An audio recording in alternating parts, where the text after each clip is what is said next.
Finally, tapos na ako. Look! Wow.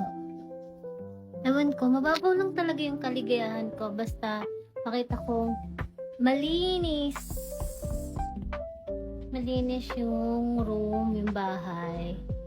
Tinira ko talaga yung isa doon para at least meron siyang accent. Accent pa tawag doon. Basta meron siyang kakaibang color para hindi siya purong ganyan. Kaya, di ba 4 yun? Dito ko nilagay yung isa. Kaya na siya. Diba? Wait lang. Ayan na ang aking table.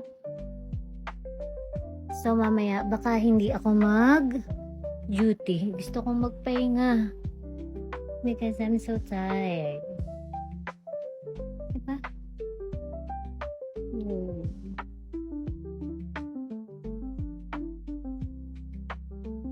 Iba talaga yung pakaramdam kapag nalinis mo yung kwarto. At saka, anong parte ng bahay?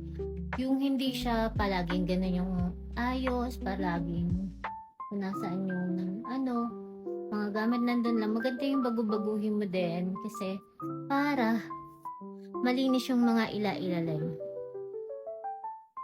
So, parang di ako mag-duty.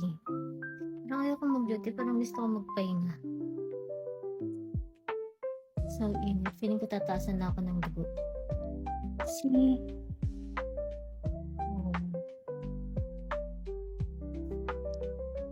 Ang babaw ng kaligayahan ko. Makita ko lang malinis yung kwarto, yung bahay. Tapos naglaban na din ako.